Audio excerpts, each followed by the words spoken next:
हाँ जी, जय एवरीवन, जय हिंद, कैरेट, जय हिंद, वंदे मातरम, भारत माता की जय, हर हर महादेव। मेरी वॉइस वीडियो क्लियर है बेटा? एक बार प्लीज कंफर्म कर दो। इसमें वॉइस वीडियो क्लियर? जय एवरीवन, जय हिंद, वंदे मातरम, भारत माता की जय, हर हर महादेव। मेरी वॉइस वीडियो क्लियर है बेटा? एक बार प्लीज कंफर्म कर दो। जय हिंद, कैरेट, जय हिंद, वंदे मातरम, भारत माता की जय, हर हर महादेव। मेरी आवाज आ रही है? मैं दिखाई दे रहा हूं, मैं सुनाई दे रहा हूं? जय हिंद एवरीवन, जय हिंद, जय Hind. Saurabh, Mishti, I am Navjot, I am Navjot, Andy, कैरेट, अंकित, वाह यार क्या बात है। ओके, जय हिंद। वॉइस वीडियो क्लियर है बेटा? एक बार प्लीज कंफर्म कर दो। इसमें voice video both are clear. मेरी आवाज आपको बढ़िया तरीके से आ रही है? मैं दिखाई दे रहा हूं, मैं सुनाई दे रहा हूं? वॉइस सही नहीं आ रही है यार? वॉइस तो क्लियर है सभी को, मुझे लग रहा है कि वॉइस क्लियर है मेरी। इसमें वॉइस क्लियर, मैं ऑडिबल हूं, मैं विजिबल हूं, दिखाई तो मैं दे रहा हूं बट मैं ऑडिबल हूं। रिविजन करना है एक बार, चलिए। वॉइस वॉइस क्रैक हो रही है? जय हिंद, जय। वॉइस क्लियर है ना? किस किस को वॉइस क्लियर आ रही है एक बार मुझे बता दो। वॉइस क्लियर आ रही है? सभी को क्लियर है? वॉइस ब्रेक हो रही है? ओके, मैं बात कर लेता हूं। वॉइस ब्रेक हो रही है? ओके, हाँ जी, अभी क्लियर है वॉइस? अभी देखो एक बार, अभी तो ब्रेक नहीं हो रही है वॉइस, नाउ ब्रेक हो रही, क्लियर है ना वॉइस? चलिए, बहुत बढ़िया, अभी क्लियर है वॉइस? क्लियर है? भैया ने कर दी, मैंने बोल दिया सर को, हमारे स्टूडियो इंचार्ज होते हैं तो उन्होंने कर दी है क्लियर। चलिए ठीक है, थोड़ी सी ब्रेक हो रही है। ओके, चलिए स्टार्ट करें सेशन के बारे में बात करना।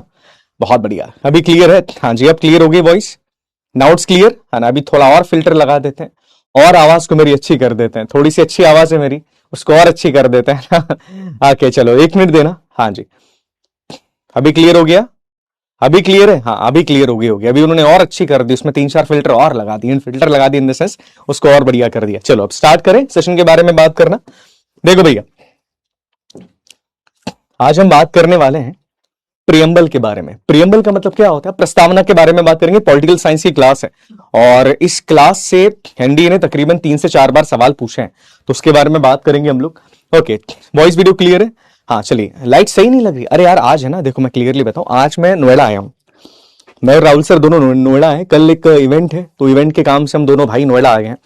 अब ये नोएडा का स्टूडियो है, तो यहाँ चीजें थोड़ी सी, हमारे स्टूडियो क्या है अलग है, जहां से मैं क्लासेस लेते हैं ना राहुल सर और मैं, हमारा स्टूडियो अलग है। अभी नोएडा के स्टूडियोज है, तो यहाँ लाइट वाइट थोड़ी सी अलग होती है, तो थोड़ा एडजस्ट कर लो, एक ही दिन की बात है। चलो अब पहले रिवीजन कर लेते हैं। रिवीजन करेंगे पहले। देखो लास्ट हम लोगों ने क्या पढ़ा था, पहले रिवाइज कराऊंगा, उसके बाद अपन आगे बढ़ते हैं। लास्ट हम लोगों ने शेड्यूल्स के बारे में बात करी थी, याद आ गया? हम लोगों ने लास्ट बात करी थी भारत के संविधान के शेड्यूल्स के बारे में, याद आया कि नहीं आया? हाँ जी, आ गया याद? हाँ जी, हमने बात करी थी संविधान के शेड्यूल्स के बारे में। कितने शेड्यूल्स होते हैं पहले उसको रिवीजन करेंगे। शेड्यूल्स के बारे में बात करी थी, एक एक शेड्यूल के बारे में बात करेंगे और रिवाइज करना शुरू करेंगे। सुनना, रिवीजन इसको बहुत ध्यान से करना बच्चा, ठीक है? रिवीजन बहुत ध्यान से करना, बिकॉज रिवीजन के बाद ही मैं आगे बढ़ूंगा, बिना रिवीजन के आगे बढ़ना इस क्लास में सही नहीं, बिकॉज अपने को प्रेमबल पढ़ना, प्रेमबल अपने आप में बहुत इंपॉर्टेंट है और प्रेमबल के साथ इसको रिवीजन करना भी अपने आप में इंपॉर्टेंट है, तो रिवाइज करना बड़ा जरूरी है। चलिए स्टार्ट करते हैं। संविधान के अंदर हमने जब फर्स्ट शेड्यूल के बारे में बात करी थी, पहला शेड्यूल किसके बारे में बात करता है? देखो पहले शेड्यूल के अंदर सारे स्टेट्स के नाम थे, स्टेट्स के नेम याद आ गया, राज्यों के नाम थे, यूटीज के नाम थे, और क्या था? उनका एरिया, उनका एरिया डिफाइन करके रखा था कि उनका जुडिक्शन कहां का था। याद आ गया? हाँ जी, बिल्कुल याद आ गया। सेकंड शेड्यूल के बारे में बात करें, दूसरा शेड्यूल किस बारे में बात करता है? दूसरा शेड्यूल यहां पर बात करता है सैलरी के बारे में, सैलरी और अलाउंसेस के बारे में दूसरा शेड्यूल बात कर रहा था। याद आ रहा है कि भूल गए? याद रखना, सारी चीजें बड़ी इंपॉर्टेंट है। तीसरे शेड्यूल के बारे में बात करें तो तीसरा शेड्यूल किस चीज के बारे में बात करता है? थर्ड शेड्यूल यहां पर बात करता है आपका ओथ एंड अफर्मेशंस के बारे में। याद आ गया? संविधान की ओथ एंड अफर्मेशंस के बारे में बात करता है, ओएटी है ना, ओथ यहां पर लिख दिया मैंने, ओथ के बारे में बात करता है। उसके बाद चौथा शेड्यूल किस बारे में बात करता है? फोर्थ शेड्यूल बात करता है यहां पर सीट्स के बारे में। किसकी सीट के बारे में बात करेगा? ये बात करता है राज्यसभा की सीट्स के बारे में कि किस स्टेट की, किस यूटी की कितनी सीट्स है राज्यसभा के अंदर। पांचवा शेड्यूल किस बारे में बात करता है? तो पांचवा शेड्यूल बात करता है, हमने इसके बारे में भी बात करी थी कि साहब जो पांचवा शेड्यूल है भारत के संविधान के, फिफ्थ शेड्यूल, वो किस बारे में बात करता है? वो बात करता है शेड्यूल एरियाज के बारे में, कि भारत के जो 10 राज्य हैं उनके शेड्यूल एरियाज के बारे में पांचवा शेड्यूल बात करता है। उसके बाद नेक्स्ट हम बात करें हमारे भारत के संविधान का सिक्स शेड्यूल। सिक्स शेड्यूल किसके बारे में बात करेंगे? ये भी ट्राइबल एरिया के बारे में बात करता है, पर ये बात करता है एटीएमएम के बारे में, आसाम, त्रिपुरा, मेघालय और मिजोरम। उसके बाद हम बात करेंगे सेवंथ शेड्यूल के बारे में। सातवां शेड्यूल किस बारे में बात करता है? सातवां शेड्यूल के अंदर वो 3 लिस्ट देकर रखी, याद आ गया? डिवीजन ऑफ पावर के बारे में बात करता है, 3 लिस्ट देकर रखी, याद आ गया है ना? बड़ी आसान चीजें, तुमको सब आता है मैं जानता हूं, अपन केवल रिवाइज कर रहे हैं। उसके बाद नेक्स्ट अपना आता है 7वें के बाद 8th शेड्यूल। 8वां शेड्यूल किस बारे में बात करता है? 8th शेड्यूल बात करता है यहां पर किसके बारे में? भारत के संविधान के अंदर जो भाषाएं दे रखी उनके बारे में बात कर रहा है। इसमें याद क्या रखना है? शुरुआत में कितनी लैंग्वेज थी? शुरुआत में 14 थी। आज कितनी हो गई बेटा? आज अगर अपन बात करें तो आज 22 ऑफिशियल लैंग्वेजेस है, याद रखिएगा। उसके बाद 9th शेड्यूल किस बारे में बात करता है? भारत के संविधान का 9th शेड्यूल इंपॉर्टेंट है, बहुत ज्यादा। हाँ जी इंपॉर्टेंट है। 9th शेड्यूल बात करता है इसके बारे में, ये बात करता है लैंड रिफॉर्म के बारे में। याद आ गया? हाँ जी, लैंड रिफॉर्म्स मतलब हमने क्लियरली अगर मैं बात करूं, इसके द्वारा हमने जमींदारी सिस्टम को खत्म कर दिया था ना, जमींदारी को हमने खत्म किया था। उसके बाद नेक्स्ट अगर हम बात करें, इसके बाद आता है अपना 10th शेड्यूल है। 10th शेड्यूल किसके बारे में बात करता है? 10th शेड्यूल बात करता है, हम सब ने बात करी थी, ADL। क्या मतलब इसका? एंटी डिफेक्शन लॉ, दल बदल विरोधी कानून। याद आ गया? वो एंटी डिफेक्शन लॉ के बारे में बात करता है। नेक्स्ट हमारा जो शेड्यूल आता है, इसके बाद हमारा शेड्यूल फिर कौन सा आएगा? फिर आएगा भैया हमारा अगला शेड्यूल, हम लोग ले लेते हैं। नेक्स्ट हमारा जो शेड्यूल है ये कौन सा है साहब? ये हमारा भारत के संविधान का आपका 11वां शेड्यूल। ये किसके बारे में बात करता है? ये बात करेगा पंचायत के बारे में, पंचायत राज के बारे में बात करेगा। याद आ गया? और उसके बाद भारत के संविधान का हमारा आता है 12वां शेड्यूल, जो कि बात करेगा किसके बारे में? म्युनिसिपालिटीज के बारे में। म्यूनसी लिख देता हूं। आई बात समझ में? तो देखो 12 के 12 शेड्यूल हमारे क्लियर हो गए। है आसान? कितना आसान यहां पर था, पर इतना आसान नहीं है। अब थोड़ा सा मैं तुमसे गहराई से सवाल पूछूंगा इन शेड्यूल से। रेडी? रेडी हो गए? गहराई से सवाल पूछने का मतलब क्या है? तुम्हारा थोड़ा टेस्ट लेने वाला हूं मैं। रेडी? 2 सवाल पूछूंगा। देखो शेड्यूल से ज्यादा नहीं पूछूंगा मैं, 2 सवाल पूछ रहा हूं शेड्यूल से। पर सवाल जो 2 है ना, वो 2 सवाल थोड़े गहरे हैं। मतलब जिसने शेड्यूल बढ़िया तरीके से पढ़े ना, केवल वही सवालों का जवाब दे पाएगा। देखते हैं भैया तुमने कैसे पढ़े। चलो देखते हैं। पहला सवाल ये रहा तुम्हारे स्क्रीन पर, मैं स्क्रीन पर ये रहा। ये सवाल तुम्हारा PYQ एनडीए का। ये सवाल कहता है भैया कि हम जब पंचायती राज के बारे में बात करते हैं तो पंचायत के पास कितने सब्जेक्ट को लेकर कानून बनाने का अधिकार है, या 11वें शेड्यूल में पंचायत के कितने पावर्स को डिफाइन किया है? बताओ मेरे को। पंचायत के कितने तरह के पावर्स को डिफाइन किया 11वें शेड्यूल में? याद आ गया ना कि पंचायत के पास इनको लेकर पावर है, इनको लेकर अधिकार है पंचायत के पास। मेरे को बताओ कितने सब्जेक्ट को लेकर पंचायत के पास पावर है? जल्दी बताइए। Tears of old PM। सही बात है। पंचायत के पास कितने सब्जेक्ट को लेकर पावर है?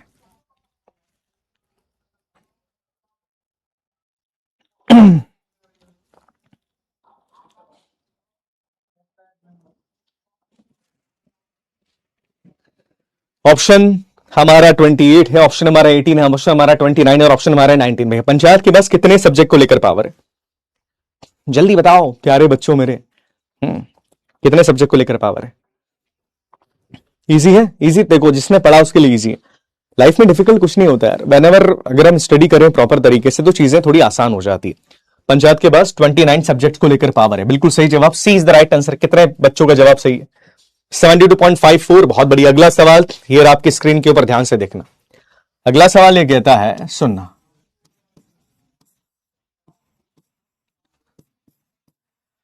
हमने 7वें शेड्यूल के बारे में बात करी। 7 शेड्यूल पता है लिस्ट के बारे में? 7 शेड्यूल बात करता है, 7वां शेड्यूल लिस्ट के बारे में बात करता है। उसमें क्या किया गया था याद हो तो आपको बता दूं कि कुछ सब्जेक्ट, 5 सब्जेक्ट ऐसे थे जो हमने कॉन्करेंट लिस्ट से हमने ट्रांसफर करे थे स्टेट लिस्ट के अंदर। याद आ गया? हाँ, 5 सब्जेक्ट ऐसे थे कि साहब जो कॉन्करेंट से हमने स्टेट लिस्ट के अंदर ट्रांसफर करे थे।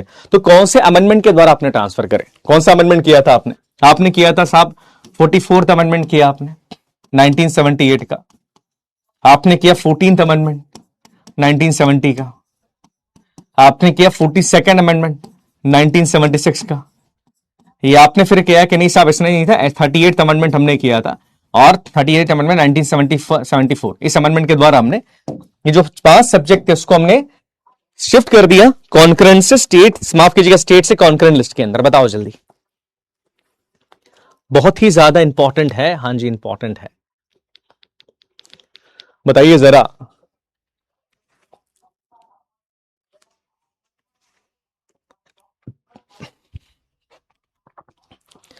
फोर्टी 14, 42, 38। क्यों कल तुमने राहुल सर से चश्मा लगवाया था क्लास में? क्यों? कल या परसों की बात है। कब कब लगवाया था बताओ जरा। बताते सर मुझे बाहर जाके कि देखो सर बच्चे मान नहीं रहे हैं, इन्होंने बोला कि सर चश्मा लगाओ।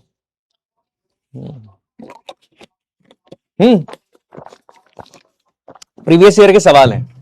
आसान सवाल आते हैं, चिंता मत करना। 42nd अमेंडमेंट 1976, बिल्कुल सही जवाब, सी इज द राइट आंसर। 86.39% बच्चों का जवाब सही, बहुत बढ़िया। परसों करवाया था, है ना? हाँ, 31 के दिन, अच्छा। हाँ सही बात है, बहुत बढ़िया। थर्सडे परसों लास्ट ईयर किया था ये काम उसने। चलिए ठीक है, बहुत बढ़िया। चलिए हाँ जी, आगे बढ़े, चलो स्टार्ट करें सेशन के बारे में बात करना। Great, tears of old PM, सही बात है। अच्छा, पॉलिटी के फर्स्ट क्लास है प्रियंका की। चलो ठीक है, अब आज के टॉपिक के बारे में हम बात करना शुरू करते हैं, जो आज का हमारा मेजर टॉपिक है। देखो आज का जो टॉपिक है ना, ये टॉपिक है आपका प्रियम्बल। प्रियम्बल क्या होती है? प्रस्तावना। सुना है किसी ने शब्द प्रस्तावना? शब्द सुना है आप लोगों ने? प्रियम्बल किसी ने शब्द सुना है? प्रियम्बल किसे कहा जाता है? पिछले साल लगाया था, बिल्कुल सही बात है। प्रियम्बल के बारे में सुना है आपने? प्रियम्बल, प्रस्तावना। क्या होता है preamble? What is meaning of preamble? प्रस्तावना किसे कहा जाता है? प्रियम्बल के बारे में बात करते हैं।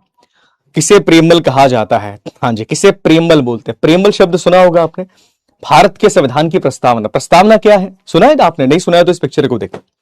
आपकी जो एनसीईआरटी की किताबें हैं, आपने अगर 10वीं 11वीं 12वीं कक्षा पास करके आप यहां पर आए हो, आपकी एनसीईआरटी की किताबों में दिखता है, पहला पन्ना लिखा होता है किताब के अंदर, the constitution of India, preamble लिखा होता है। We the people of India having solemnly resolve the constitution constitute India into the sovereign socialist secular democratic republic. सुना है ना इसके बारे में? प्रियम्बल, प्रियम्बल का वास्तविक मतलब क्या होता है? What is meaning of preamble? Preamble यहां पर है क्या? हाँ जी, प्रियम्बल किसे कहा जाता है? प्रियम्बल वास्तविकता में है क्या? ना सुना होगा प्रियम्बल इसे कहा जाता है, पर वास्तविकता में प्रियम्बल है क्या? देखो प्रियम्बल के बारे में दो चीज याद रखिएगा। प्रियम्बल का वास्तविक मतलब ये होता है कि हमारा जो संविधान है, संविधान तो बहुत बड़ा है हमारा। कितना बड़ा संविधान है? दुनिया का सबसे बड़ा संविधान अपना ही है। दुनिया का सबसे बड़ा संविधान अपना है, तो संविधान हमारा इतना बड़ा है। अब प्रियम्बल ये मान के चलो, प्रियम्बल संविधान का इंट्रोडक्शन है। सुनना मेरी बात ध्यान से, प्रियम्बल संविधान का इंट्रोडक्शन है। इंट्रोडक्शन का मतलब क्या होता है? जैसे मैं अपना इंट्रोडक्शन दूंगा कि this my name is Prathamesh Ranjan, I did in that, मैंने ये करा, मैंने वो करा। अब आप उससे मेरी पर्सनालिटी के बारे में अंदाजा लगा दो कि अरे यार इस आदमी ने ये सब चीजें करी, तो माइट भी इस तरह का व्यक्ति होगा। सेम चीज प्रियम्बल हमारे पूरे संविधान का इंट्रोडक्शन है। अब संविधान का मतलब क्या है? कि संविधान हमने बनाया क्यों? देखो संविधान हमने बनाया कि संविधान के द्वारा हम क्या अचीव करना चाहते हैं। हम क्या अचीव करना चाहते हैं संविधान के द्वारा? हम चाहते हैं कि देश में जस्टिस हो, देश में सोशल इक्वालिटी यहां पर आ जाए। संविधान के द्वारा हम अचीव क्या करना चाहते हैं? हमारे संविधान के मेजर प्रिंसिपल्स क्या क्या है, संविधान का बेस क्या है, संविधान किन बातों के ऊपर टिका हुआ है, ये सारी बातें आपको प्रियम्बल के अंदर देखने को मिल जाएगी। प्रियम्बल कुछ भी नहीं है बेटा, प्रियम्बल संविधान का इंट्रोडक्शन है। प्रियम्बल संविधान की शुरुआत में होता है। अब किताब, अगर हमारा संविधान एक किताब है, किताब को जब आप पढ़ोगे तो पहला पेज पढ़ना जरूरी है। उस पहले पेज पर पूरी इंफॉर्मेशन होती है कि किताब किस बारे में है, किताब के अंदर क्या क्या चीजें देकर रखी। किताब थ्रिल है, किताब साइकोलॉजी के बारे में, किताब क्रिमिनोलॉजी के बारे में पता होता है ना, ये चीज यहीं पर है और इसी के बारे में बात करते हैं कि सब संविधान के बारे में भी यहीं से चीजें हम कह रहे हैं। संविधान भी इसी बारे में बात करता है कि संविधान के अंदर वास्तविकता के अंदर है क्या, संविधान के द्वारा हम अचीव क्या करना चाहते हैं, संविधान हमारा किस बारे में बात करता है। आप केवल प्रियम्बल पढ़ लो तो आपको समझ में आ जाएगा। आई बात समझ में? तो संविधान के बारे में अगर प्रियम्बल के बारे में बात करूं, preamble is the introduction of the constitution. के संविधान का इंट्रोडक्शन प्रियम्बल है, एक तरह का इंडेक्स है हमारे संविधान का।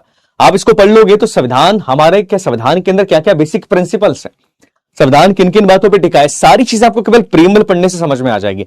और इसी प्रियम्बल के बारे में आज हम बात करने वाले हैं। और एक चीज याद रखना, प्रियम्बल संविधान में शुरुआत से है ना, शुरुआत से मतलब जब संविधान बना तब से प्रियम्बल हमारे संविधान के अंदर शुरुआत से, ये चीज याद रखिएगा। और आज इसी प्रियम्बल के बारे में हम बात करने वाले हैं। कई सारे शब्द हैं प्रियम्बल में विच इज इंपॉर्टेंट, जरूरी है इनको पढ़ना, जानना, समझना काफी जरूरी हो जाता है, तो इनके बारे में बात करेंगे। बट कुछ याद आ रहा है प्रियम्बल जैसी कोई चीज हमने पहले पढ़ी है क्या? हम जब मेकिंग ऑफ इंडियन कॉन्स्टिट्यूशन पढ़ रहे थे, कुछ याद आ रहा है? मेकिंग ऑफ आईसी, जब हम मेकिंग पढ़ रहे थे भारत के संविधान की, तो थोड़ा अपना दिमाग चलाओ, क्या प्रियम्बल जैसी कोई चीज आ रही थी क्या? प्रीफेस भी कह सकते हैं। हाँ जी, कुछ याद आ रहा है? बिल्कुल सही बात, बहुत सारे बच्चों ने जवाब सही दिया, बिल्कुल सही बात है। यू ऑल आर राइट, दिमाग चल रहा है अब आप लोगों का, है ना? ओके, नहीं अच्छा दिमाग चलना चाहिए। तुम मेरी अगर बात मानो तो इंसान का दिमाग हमेशा चलते रहना चाहिए, है ना? What I have told you, मैं हमेशा दो चीजें सिखाता हूं अपने बच्चों को। ये जो शरीर है ना, इट्स नथिंग, इंपॉर्टेंट है, बट इसका जोर ज्यादा नहीं होता, ये सब कुछ होता है। इसको चलाओ ज्यादा, जितना हो सके इसको यहां पर चलाओ। इसको जितना चलाओगे ना उतना ज्यादा है तुम्हारा दिमाग काम करता है। और सबसे अच्छा चलाने का तरीका क्या होता है, मैं एसएसबी के लिए भी जब क्लासेस लेता हूँ, साइकोलॉजिकली मैं क्लासेस जब लेता हूँ, तो देखिए हमारे दुनिया में, दुनिया के अंदर अगर मैं सबसे आसान काम के बारे में बात करूं जिससे तुम सामने वाले के मूव्स को पहचान सकते हो कि सामने वाला अगला कदम क्या रखेगा, वो पता है तरीका क्या है? जिससे बिना सामने वाला क्या करने वाला है मुझे पहले ही पता लग जाता है। जो मेरे करीबी लोग हैं, जिनको मैं जानता हूं या जिनसे मैं मिल लिया हूं 4-5 बार, मुझे समझ में आ जाता है कि इनका अगला कदम क्या होने वाला है।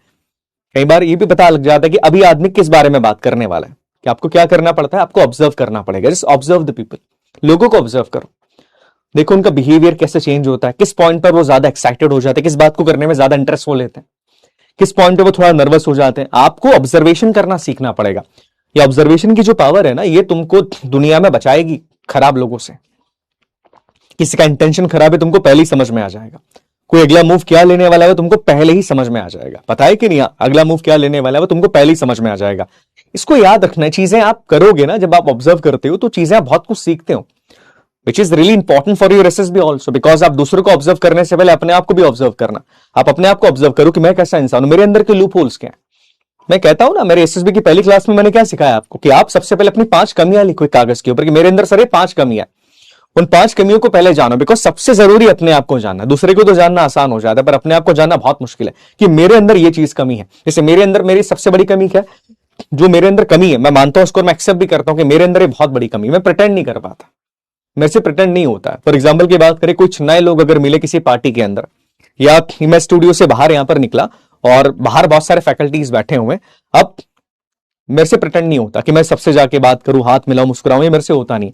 और ये मेरी कमजोरी है, क्योंकि सोशली आपको लोगों के साथ जुड़ना जरूरी होता है। ये मेरी बहुत बड़ी कमजोरी है। इस बारे में मैं सोचता भी हूं कि यार ये कमजोरी है मेरी, बट ये कमजोरी मुझे पता है मेरी कि मैं बहुत सोशल नहीं हो पाता हूं, मैं प्रिटेंड नहीं कर पाता हूं। ये मेरी बहुत बड़ी कमजोरी है और समटाइम्स आपको प्रिटेंड करना जरूरी है ना। चलो इसके बारे में बात करेंगे कभी, सिखाऊंगा कुछ चीजें, ट्रिक्स तुमको, जिससे तुम सामने वाले का बिहेवियर पहचान जाओगे। तुमको पता है कि सामने वाले के बैठने के तरीके से तुम पता लगा सकते हो कि सामने वाला झूठ बोल रहा है कि सच बोल रहा है। बैठने के तरीके से 3 मिनट लगेंगे उसके मोमेंट को समझने में, और तुम पता लगा लोगे कि सामने वाला मुझसे झूठ बोल रहा है कि सच बोल रहा है। कोई बहुत बड़ी रॉकेट साइंस नहीं। चलो अपन पहले इसके ऊपर आते हैं। ओके, हाँ जी, अब हमने किस बारे में बात करी, देखो प्रेमबल के बारे में बात करें। देखो प्रेमबल में कई इंपॉर्टेंट शब्द लिखे हुए दिख रहा है, जैसे sovereign, socialist, secular, democratic, republic. इन शब्दों के बारे में बात हमको करना है। बट वही चीज जो सवाल मैंने आपसे पूछा था कि प्रेमबल से पहले एक चीज हमने पढ़ी थी जिसका नाम था ऑब्जेक्टिव रेजोल्यूशन, याद आ गया? जी हाँ, ये हमने कब पढ़ी थी? संविधान सभा की तीसरी मीटिंग के अंदर पंडित जवाहरलाल नेहरू जिसको प्रेजेंट करते, ये सवाल एग्जाम में प्रीवियस ईयर में पूछा गया, नोट करना। और इसलिए कहा जाता है कि हमारा जो प्रेमबल है ना वो कुछ है नहीं, प्रेमबल इसी ऑब्जेक्टिव रेजोल्यूशन का मॉडर्न फॉर्म है। दैट्स इट, और कुछ भी नहीं है। ये जो हमारे ऑब्जेक्टिव रेजोल्यूशन के बारे में हमने बात करी ना, प्रेमबल इसी का मॉडर्न फॉर्म है। दैट्स इट, और कुछ नहीं है। इसी का मॉडर्न फॉर्म है प्रेमबल, इसी का मॉडर्न फॉर्म है। इसको मॉडर्न तरीके से कर दिया गया तो इसका नाम प्रेमबल रख दिया। तो ये चीज याद रखना, सवाल अगर क्लियरली पूछ लिया गया कि प्रेमबल किसका मॉडर्न फॉर्म है, तो ऑब्जेक्टिव रेजोल्यूशन का मॉडर्न फॉर्म है। इसको प्रेमबल का ब्लूप्रिंट भी बोलते हैं, ऑब्जेक्टिव रेजोल्यूशन को प्रेमबल का ब्लूप्रिंट भी बोलते हैं। बेसिक सी बात है, इसको याद रखिएगा। आज क्लियर हो गया यहां तक समझ में? यार वॉइस तो क्लियर है, वॉइस तो क्लियर आ रही है आई थिंक मुझे। मैं कौन सी क्रीम? नहीं भाई, हम कोई क्रीम नहीं लगाते, हम गांव के लोग हैं यार, क्रीम व्रीम लगाएंगे क्या? वॉइस क्लियर नहीं आ रही, मैं बात करता हूं बेटा, है ना। 1 मिनट देना, 1 मिनट देना। ऐसी वीडियोस यूट्यूब पे अपलोड क्यों नहीं करते? गवर्नमेंट मेरे को पकड़ के ले जाएगी अनुज, है ना। कुछ चीजें सीक्रेट सर्विस के लिए रहने दो। एक मैंने रील बनाई थी अभी, एक इंस्टाग्राम पे मैंने एक रील बनाई थी, उसमें मैंने कुछ चीजें बताई थी। हालांकि याद है, मैंने उसमें 3 यस रूल सिखाया था। 3 यस रूल याद आ गया? 3 यस रूल सिखाया था मैंने। क्या था 3 यस रूल? मैनिपुलेट करने का तरीका होता है। ऐसा आदमी, एक चीज होती है जिसको इंटेलिजेंसी के अंदर कहा जाता है इनविजिबल इन्फ्लुएंस। इनविजिबल इन्फ्लुएंस का मतलब क्या होता है कि आप सामने वाले को अपनी तरफ आकर्षित कर लेते हैं, अपने आप सामने वाले के ऊपर या सामने वाला पे ट्रस्ट करना सीख जाता है। आप ऐसा कुछ भी नहीं करते, आप उससे बहुत बात नहीं करने वाले, आप उसको बहुत कुछ करने नहीं वाले, पर सामने वाला आप पे ट्रस्ट गेन करना सीख जाएगा। बहुत बेसिक चीजें होती, सामने वाला पे भरोसा कर लेगा, हाँ, आपकी तरफ आकर्षित हो जाएगा कि यार ये अच्छा आदमी, अच्छा, इससे मैं बात करूंगा। बिना उसका अटेंशन आप गेन करे चीजें कर सकते हैं। बहुत आसान है, बहुत आसान चीज है ना। चलिए बताऊंगा कभी, अभी तो नहीं, अभी तो अपन पढ़ाई करें, नहीं तो सब क्या बोलेंगे, सर क्लास लेते हो, किसकी क्लास ले रहे हो आप क्लास ले रहे हो यहाँ पर इंटेलिजेंस एजेंसीज की, तो वो अपन कर नहीं रहे। अच्छा मुझे एक बात बताओ, एक सवाल पूछता हूं मैं, ये सवाल भी प्रीवियस ईयर का, कि प्रेमबल का कॉन्सेप्ट हमने किस कंट्री से अडॉप्ट किया? प्रेमबल का जो कॉन्सेप्ट है वो हमने किस कंट्री से अडॉप्ट किया है? याद आ गया ना? हाँ जी, प्रेमबल का जो कॉन्सेप्ट है, ये ऑस्ट्रेलिया के AUS लिखा है। प्रेमबल का जो कॉन्सेप्ट है हमने किस कंट्री से अडॉप्ट किया? मुझे सारे बच्चों का जवाब सही चाहिए इसमें, ये प्रीवियस ईयर क्वेश्चन है आपके एनडीए का। प्रेमबल का जो कॉन्सेप्ट है वो हमने किस कंट्री से अडॉप्ट किया? किस कंट्री से हमने प्रेमबल का कॉन्सेप्ट लिया? कि ऐसा प्रेमबल जैसी कोई चीज होती है। From which country we have adopted the concept of preamble? Preamble या प्रस्तावना का जो कॉन्सेप्ट है हमने किस कंट्री से अडॉप्ट किया है? जल्दी बताइए।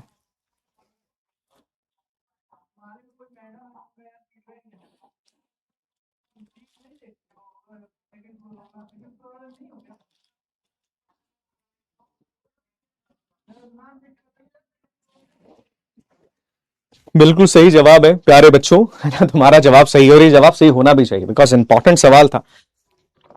आई एम एक्सपेक्टिंग कि तुम इस सवाल का जवाब सही होगी। That is America. बिल्कुल सही जवाब है, अमेरिका से हमने प्रेमबल का कॉन्सेप्ट लिया। चीज नोट कर लीजिएगा कि दुनिया में पहली कंट्री जिसने अपने संविधान में प्रेमबल ऐड करी, दैट इज अमेरिका।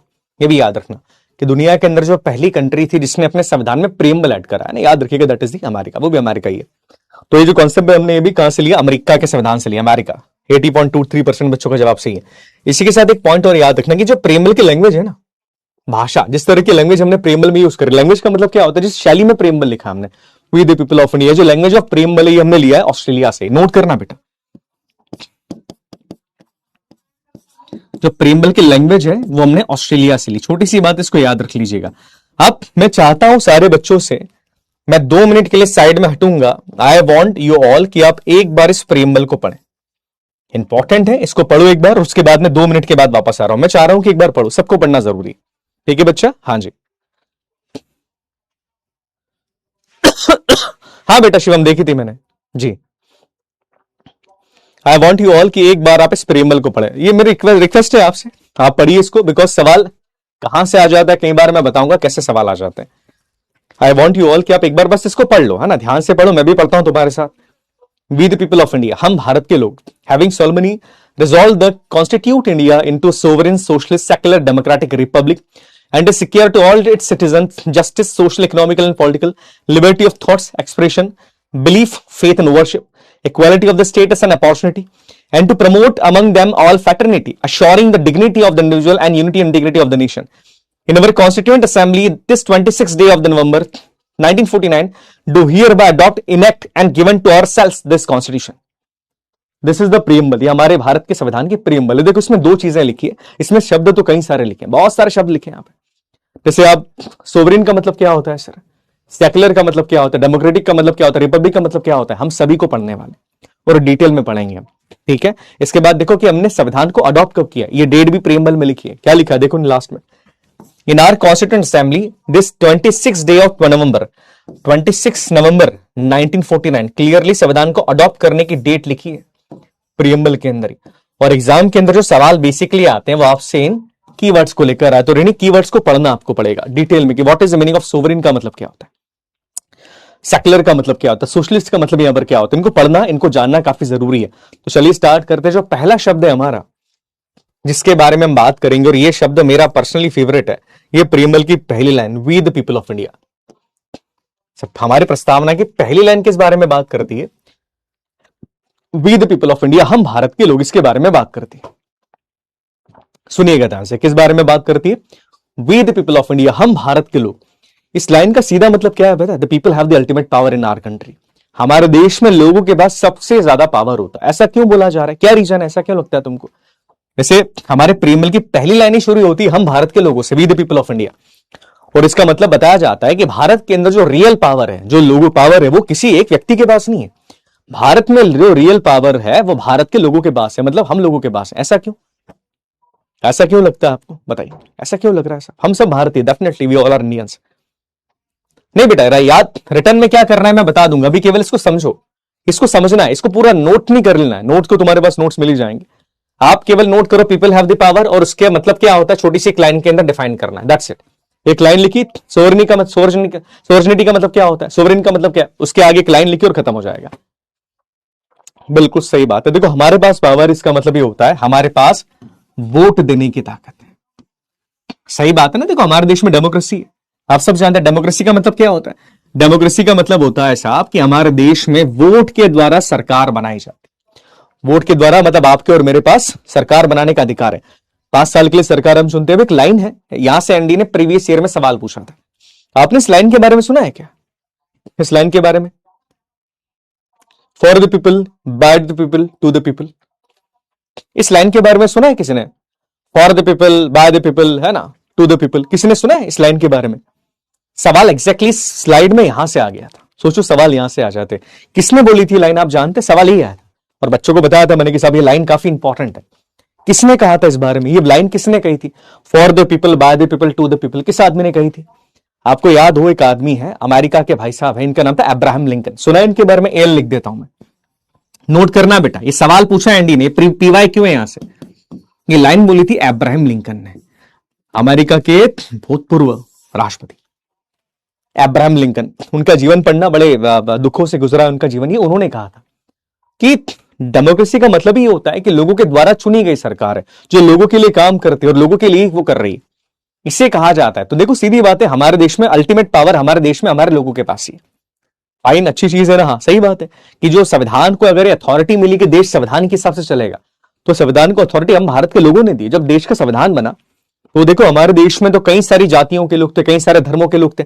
सबने क्या बोला? हम सबने बोला कि नहीं भाई, हम देश के संविधान पर भरोसा करते हैं, हमको कोई राजा महाराजा नहीं चाहिए, हमको कुछ नहीं चाहिए, हम चाहते हैं कि सब देश के संविधान पर हम भरोसा करते हैं।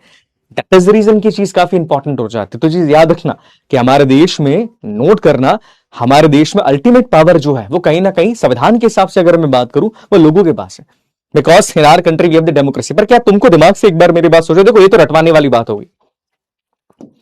तुमको लगता है कि वास्तविकता में लोगों के पास पावर है आज देश के अंदर? हमारे देश में लोगों के पास वास्तविकता के अंदर पावर है क्या? या लोगों को केवल भेड़ बकरियों की तरह यूज किया जाता है वोट बैंक के तौर पे? क्या लगता है तुमको? देखो किसी पार्टी को सपोर्ट मत करो यहां बैठ के, मैं किसी पार्टी के खिलाफ भी नहीं बोलने को बोलूंगा, पर आंखें बंद करके अपने दिल से पूछो, ये देश अपनी मां है, ये देश मां है हमारी। एक बार अपनी आंखें बंद करके दिल से पूछो कि क्या सच में हमारे पास इतना पावर है कि सरकार हमें अपने आप से ज्यादा समझती है? तुमको जवाब मिल जाएगा यार, लगता है। आंखें बंद करके पूछो, अपने आप से पूछना है। देखो किसी सरकार के कहने में कि मैं तो इनका फैन हूं, मैं तो इनका फैन हूं, किसी का फैन बन के बात मत करना। आप आंखों बंद करके पूछोगे कि तुम्हारे पास पावर है। आज तुमको कोई मंत्री थप्पड़ मार के चला जाएगा, तुम क्या कर लोगे? जिन बच्चों को लगता है ना कि हाँ साहब मेरे पास पावर है, sir I we have the power, आज अगर किसी मंत्री का लड़का तुमको कार से कुचल के भी निकल गया, तुम कुछ भी नहीं कर सकते। You can do nothing. मेरी बात समझ में आ रही? तुम कुछ भी नहीं कर सकते, कुछ भी नहीं कर सकते तुम, ये गारंटी से मैं बोल रहा हूं। अरे मंत्री छोड़ो, कुछ जो विधायक होते हैं ना तुम्हारे एरिया के, उनका कोई पाला हुआ गुंडा वो तुमको थप्पड़ मार के चला जाए, तुम्हारी पुलिस स्टेशन में कंप्लेन नहीं लिखाई जाएगी। तो जो बात है ना कहने के लिए बहुत बड़ी बड़ी लगती है कि पीपल हैव द पावर, वास्तविकता में तुम्हारे पास कोई पावर नहीं। You don't have any value in our country. इसको दिमाग के अंदर रखना अपना। मेरी बात समझ में आ रही? मेरी बात लग रही होगी कड़ी के अंदर से कि सर कैसी बात कर रहे हैं, बट ये बात सच है। तुम सड़क पे जा रहे हो तुम्हारे फादर के साथ, किसी मंत्री जी की गाड़ी ने तुमको ठोक दिया ना, तुम कंप्लेन भी नहीं करने जा सकते हो।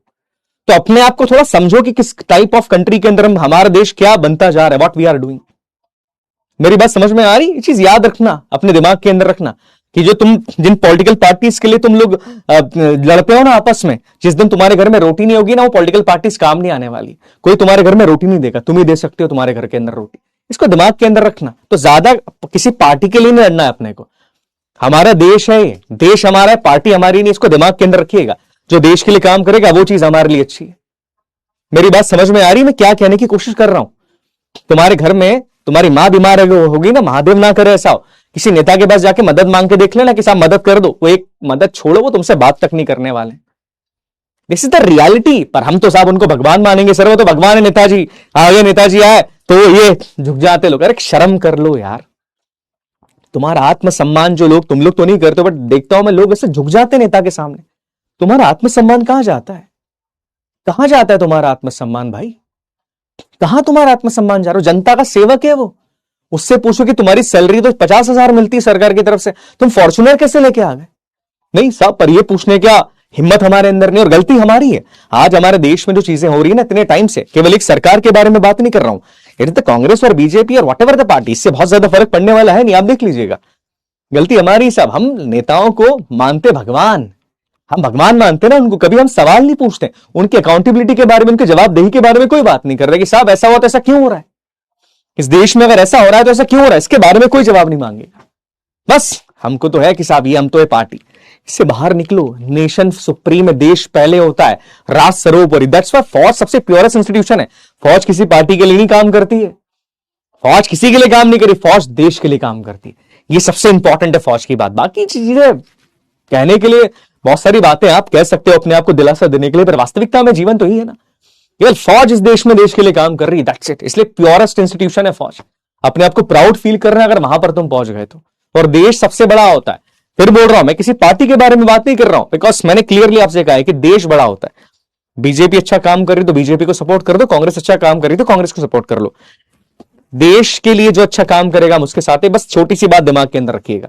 तो बाकी चीजें याद रखना कि जिन नेताओं के लिए तुम लड़ते हो ना आपस में, एक बार नेट पे सर्च करके देखना, कांग्रेस और बीजेपी और समाजवादी पार्टियों के उनके बच्चे कहां पढ़ते हैं, उनके बच्चे कहां पढ़ रहे, एक बार देख लेना कि उनके बच्चे कहां पढ़ते हैं, कितने पढ़े लिखे हैं, कितना पैसा उनके बच्चों के पास है। जिस दिन ये समझ में आ गई ना बात, उस दिन अपने आप को समझा लोगे कि साहब देश मेरे लिए इंपॉर्टेंट है। Parties are not that much important, because ये तो अपना एंजॉय कर रहे हैं लाइफ को, दे आर अर्निंग मनी, ये चीजें तो ये कर रहे हैं। हमारे घर पे तो हमारी माँ बीमार हो रही, तुमको सरकारी अस्पताल के चक्कर लगाने पड़ते हैं, डॉक्टर साहब से बोलना पड़ता है साहब इलाज कर दो यार। These are the things you need to understand. समझो, शिक्षा का मतलब केवल ये नहीं होता कि मैंने 4 किताबें तुमको पढ़ा दी और बोल दिया बेटा मेरा तुम्हारा कोर्स कंप्लीट करवा देगी। दिस इज नॉट मी, मैं ऐसा नहीं पढ़ाता हूं। वास्तविकता को जानना इसलिए शिक्षा होती है। भारत तभी तो बढ़ पाएगा हमारा। आई बात समझ में? जवाबदेही होनी चाहिए, चाहे वो कोई भी हो। इट्स नॉट द बीजेपी और द कांग्रेस और the Samajwadi party, what ever the party it is, कोई फर्क नहीं पड़ता। देश के लिए जवाबदेह हर वो पार्टी है जो देश के अंदर बैठी है। याद रखना, हर पार्टी सत्ता के अंदर हो आप नहीं हो, उससे बहुत फर्क नहीं पड़ने वाला है। ये चीज हमेशा दिमाग के अंदर रखिएगा, ठीक है बेटा, इसको याद रखना। चलो आगे बात करते हैं। हाँ जी, नेक्स्ट जो हमारा कीवर्ड है, ये काफी इंपॉर्टेंट कीवर्ड है, ये सोवरिन। सोवरिन का मतलब क्या होता है? सोवरिन को हिंदी में कहा जाता है संप्रभुता। India is a sovereign nation. क्या मतलब है बेटा इसका? India is a sovereign nation. India is a sovereign nation. सुकरात का नाम सुना है? सुकरात कहते थे डेमोक्रेसी इज नॉट गुड। उनकी विचारधारा बहुत अलग थी सुकरात की, बट ठीक है, वट एवर द थिंग्स।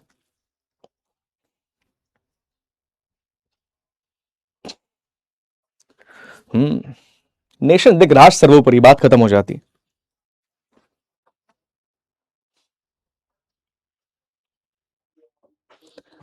हम क्या कर सकते हैं इनमें? तुम ही सब कुछ कर सकते हो दिशा। जहां पर जाओ करप्शन मत करो, अपना काम ईमानदारी से करो। जहां भी तुम जाओ अपना काम ईमानदारी से करो। जरूरी नहीं कि फौज के अंदर तुम काम कर रहे हो, जहां भी जाओ सबको सिखाओ कि देश सबसे पहले होता है। अपने ऊपर देश को रखना शुरू कर दो। अरे तुम एक क्लर्क बन गए हो, कोई फर्क नहीं पड़ता इससे, अपने क्लर्क बन के भी अपना काम ईमानदारी से करो। That's it. तुम्हारे अंदर अगर ईमानदारी आ गई ना तो देश बदल जाएगा बेटा। The problem in our country is corruption, that's it. Corruption सबसे बड़ी समस्या है हमारे देश के अंदर। हमारे देश में आज भी गांव के अंदर आप पूछो इन बच्चों से, जो पढ़ाने वाले टीचर्स है वो पता है क्या बोलते हैं कि सरकारी नौकरी क्यों कर ले? बोले काम नहीं करना पड़ेगा, ऊपर का पैसा बहुत मिलता है। ये टीचर्स बोलते हैं बच्चे को। एक ऐसा लड़का जो अभी 10वीं 11वीं कक्षा के अंदर है, उसको टीचर मोटिवेशन क्या दे रहा है? उसके घर वाले इसको क्या बोलते हैं? बोले सरकारी नौकरी तो इसलिए मत करके देश की सेवा करनी है, सरकारी नौकरी इसलिए करे कि वहां काम नहीं करना पड़ता है, नौकरी सिक्योर है और ऊपर का पैसा मिल जाएगा। अब ऐसा आदमी जब उस पोस्ट पर बैठेगा, वो देश के बारे में कुछ नहीं सोचने वाला, वो पहले अपने बारे में सोचता है। शुरुआत बेसिक से ही होती है। बेसिक को बदलो, बेस चेंज करना पड़ेगा अपने को। बेस अगर आपने बदल दिया ना, इस विचारधारा को बदल दिया ना कि सरकारी नौकरी अगर मैं क्लर्क की भी कर रहा हूं साहब, तो मैं देश की सेवा करूंगा। मैं अगर फाइल्स भी इधर से उधर कर रहा हूं तो मैं देखूंगा कि जो फाइल एक गरीब बुढ़िया की है, जिसका घर टूटने वाला है या जिसके घर पे कब्जा किया हुआ है, उस बुढ़िया को न्याय मिल जाए। एक क्लर्क हूं मैं, मेरी भी जिम्मेदारी है उसकी। ये इतना समझ में अगर आ गया ना बेटा, तो देश बदल जाएगा यहां पे। मतलब करप्शन जो चीजें हैं कि सिखाया ही यही गया है ना, ये कर लो तो कोई दिक्कत नहीं, ये कर लोगे तो ये चीजें हो जाएगी। अरे this is not the India. क्या केवल सारी जिम्मेदारी फौज ने लेकर रखी कि फौज में जाओगे तो ही देश की रक्षा करोगे? बाकी जगह पर भी देश की सेवा की जा सकती है, ये समझ में आना चाहिए। और हम सबको शुरू करना पड़ेगा। मैं क्या बोल रहा हूं, जरूरी नहीं तुम लोग फौज में जाओ, देखो सब नहीं जा सकते, ये दुनिया की बहुत कड़वी सच्चाई है तुम्हारे लिए भी। बट तुम जहां भी जाओ ना बच्चा, सबको बताना कि देश से बड़ा कुछ नहीं होता है। एक टीचर बन जाओ तो अच्छे टीचर बन के काम करना, एक अकाउंटेंट बन जाओ, इंजीनियर बन जाओ, देश के लिए बढ़िया करना। तुम फर्क नहीं पड़ता सर, देश के लिए मैं कभी खराब नहीं करूंगा। ये इंपॉर्टेंट चीज है। हम बदलेंगे तो राष्ट्र बदलेगा। एक लाइन मेरे को बहुत बहुत बढ़िया लगती है, बहुत बढ़िया लगती है। रंग दे बसंती मूवी के अंदर एक लाइन है कि वो लाइन कहती है कि कोई भी नेशन परफेक्ट नहीं होता, उसको परफेक्ट बनाना पड़ता है। हमारा देश भी परफेक्ट नहीं और कोई देश परफेक्ट नहीं होता है, उसको परफेक्ट बनाना पड़ता है। और बनाएगा कौन? आप और मैं मिलकर बना सकते हैं। हमारा देश है, केवल कोस के नहीं काम चल जाएगा। कोस दिया, देश तो खराब है, करप्शन है, इसको बदलना भी तो अपनी जिम्मेदारी है, किसी और की जिम्मेदारी नहीं है। बराक ओबामा, ट्रंप नहीं आने वाला बदलने के लिए, अपने को ही बदलना पड़ेगा।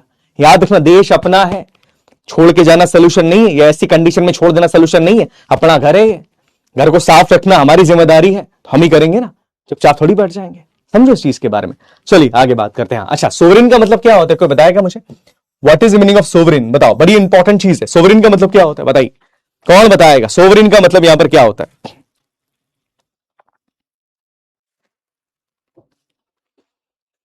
संप्रभुता। देखो, संप्रभुता का एक एग्जांपल मैं आपको देता हूं। सोवरेन का मतलब कहीं ना कहीं इसको फ्रीडम से लिया जाता है। फ्रीडम, इसको कई बार फ्रीडम से भी कनेक्ट कर लेते हैं।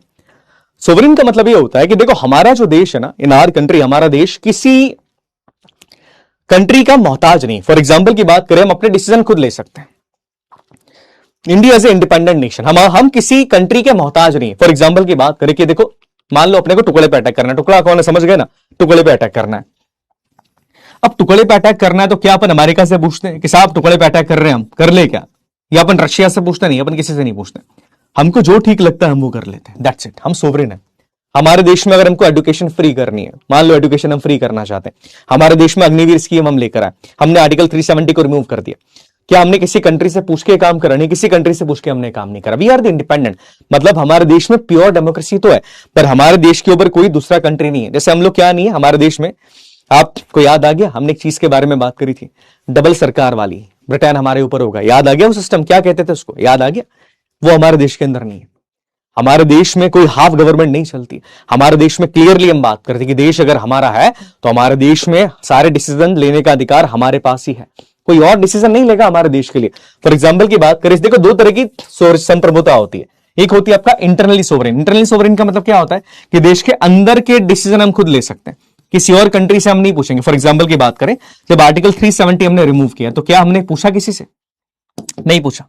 हमको लगा हमने रिमूव कर दिया, हमने पूछा? हमने नहीं पूछा किसी से। हमने कोई, हमारी कंट्री के अंदर देश हमारा कोई डोमिनेंट स्टेटस लेकर थोड़ी ना बैठा, हमने नहीं पूछा किसी से, हमको करना था हमने कर दिया। वैसे ही एक्सटर्नली सोवरेन का मतलब क्या होता है कि देश के बाहर के जो डिसीजन है, बाहर के मतलब हमको व्यापार करना है रशिया के साथ। अब अमेरिका हमको मना करता है कि नहीं साहब रशिया से ऑयल मत खरीदो। अमेरिका की बात हम सुनते क्या? नहीं सुनते। हमने बोला हमको जो करना है हम करेंगे, we are the independent nation.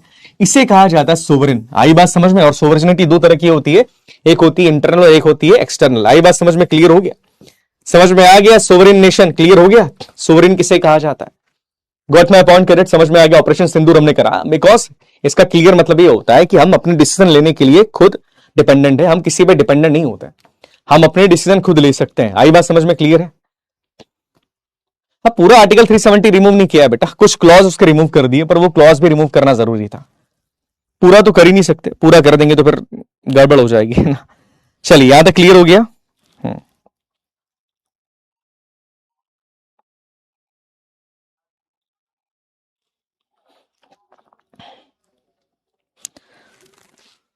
Clear हो गया? हाँ जी। कोई कंट्री नहीं आजकल तो बेटा ऐसी कंट्री जो किसी कंट्री के अंडर काम करती, देयर इज नो नेशन। अभी ऐसा नेशन कोई नहीं है। चलिए नेक्स्ट एक शब्द है, ये काफी इंपॉर्टेंट शब्द है और ये सवाल इससे ज्यादा आता है, सेकुलर। ये भी प्रीएम्बल के अंदर शब्द यूज किया गया। सेकुलर का मतलब क्या होता है? सेकुलरिज्म। सुना है इस शब्द के बारे में? Secular, India is a secular nation. और ये जो शब्द है ना सेकुलर, देखो प्रीएम्बल में केवल एक बार अमेंडमेंट किया है, मतलब प्रीएम्बल में एक बार संशोधन किया है, और प्रीएम्बल में संशोधन के द्वारा 3 नए शब्द ऐड करें। 3 नए शब्द कौन से? सोशलिस्ट, सेकुलर और इंटीग्रिटी। तो जो सेकुलर शब्द है ना, इसको भी हमारे संविधान में प्रीएम्बल में 42nd अमेंडमेंट 1976 के द्वारा ऐड किया गया। पर सवाल नहीं है, सवाल यह आता है कि सोशलिस्ट सेकुलर शब्द को किस अमेंडमेंट के द्वारा ऐड किया गया। बट मेरा सवाल यह कि सेकुलर का मतलब होता क्या? What is the real meaning of secular? बेटा कंप्लीट रिमूव नहीं किया, उसके कुछ क्लॉजेस को रिमूव किया। अरे भाई साहब, नहीं भाई जिशान साहब, गलत आपको, सोफी थोड़ी गलत जानकारी है आपको, है ना। ऐसा नहीं था, वही तो है। बहुत सारी चीजें ऐसी बेटा जो आपको सिखाई गई है, वास्तविकता बहुत अलग इस चीज से। समझो इस चीज के बारे में, है ना, समझिएगा उस चीज के बारे में। समझो।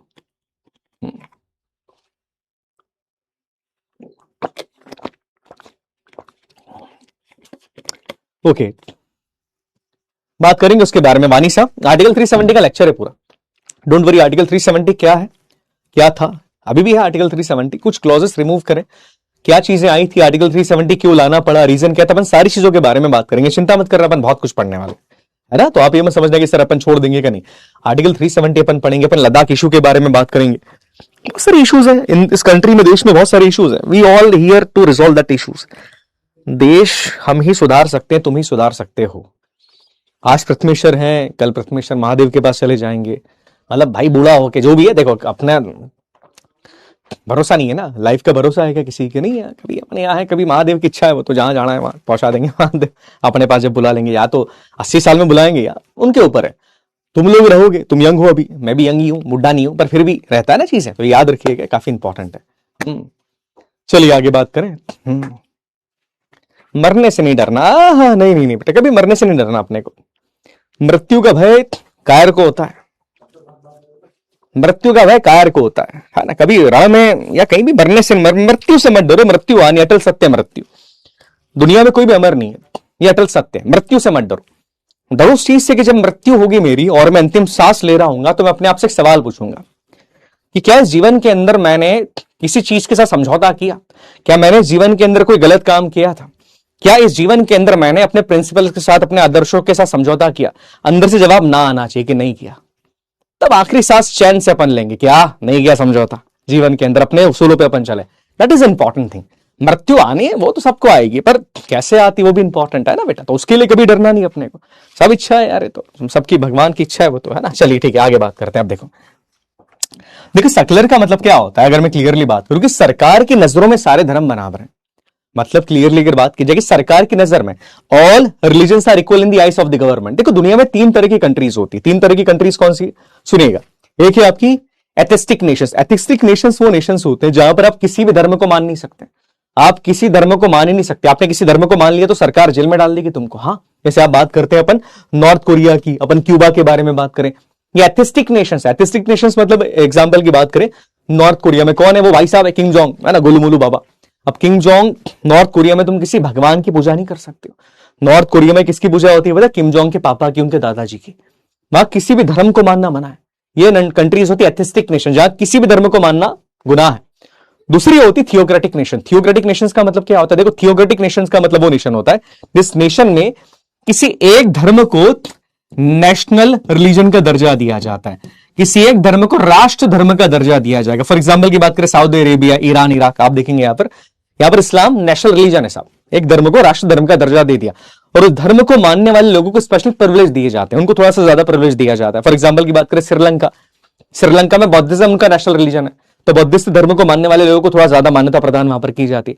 अब कुछ कंट्रीज होती है जिन्हें कहा जाएगा सेक्युलर नेशन। सेक्युलर नेशन वो नेशंस होते हैं जहां पर सरकार की नजरों में सारे धर्म बराबर है। आई बात समझ में?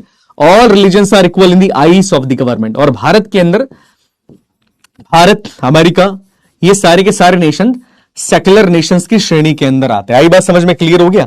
वो नेशंस बच्चा जिनके कहते हैं कि साहब सरकार की नजर में, वो नेशन को सेक्युलर कहा जाएगा जहां सरकार की नजर में सारे धर्म बराबर है। All religions are equal in the eyes of the government. आई बात समझ में? क्लियर हो गया? हाँ, जिसको पंथ निरपेक्ष कहा जाता है डिंपल। हाँ जी, धर्म निरपेक्ष कहना शायद सही नहीं है, इसको पंथ निरपेक्ष कहा जाए तो ज्यादा बेटर है। क्लियर हो गया? टुकड़े बुकड़े की बात मत किया करो मेरे सामने, है ना। चलिए, हाँ जी, क्लियर हो गया? हाँ जी सर, ये किंग जोंग गोलू मोलू भाई साहब है। अरे खतरनाक आदमी यार। उसका किस्सा पता है कि नहीं आप लोगों को? एक बार उनके मौसा जी थे, बुआ जी फूफा जी थे, कौन थे मेरे को एग्जैक्टली याद नहीं आ रहा रिलेशन।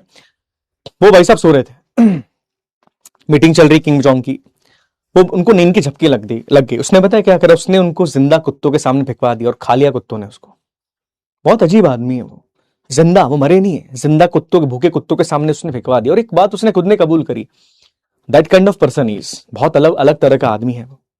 उसकी व्लादिमीर पुतिन के साथ बहुत बनती है, रशियन जो है ना अपने, उनके साथ बड़ी बनती है। ओके चलिए ठीक है, समझ में आ गया सेक्युलरिज्म क्या होता है, सेक्युलर का मतलब समझ में आ गया। याद रखना बेटा 42nd अमेंडमेंट 1976 के साथ इस शब्द को ऐड किया गया था। अब एक शब्द हमारा है दैट इज दी डेमोक्रेटिक। देखा ना, India is a democratic nation.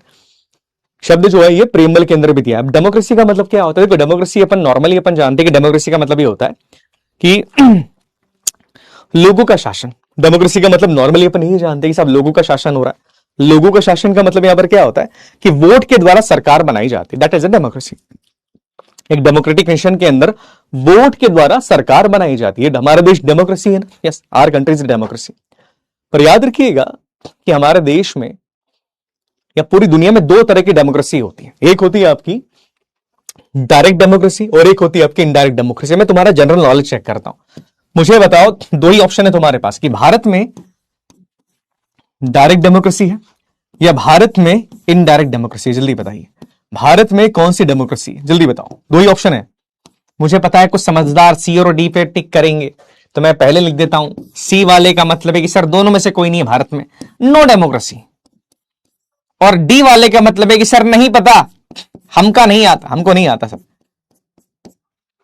बताइए, है ना, किस तरह की डेमोक्रेसी भारत के अंदर, डायरेक्ट है कि इनडायरेक्ट है? बढ़िया सवाल है। मुझे, मैं जानता हूं सवाल के जवाब तो आप लोग दे दोगे। What kind of democracy we are having in our country? हमारी कंट्री में, हमारे देश में किस तरह की डेमोक्रेसी है?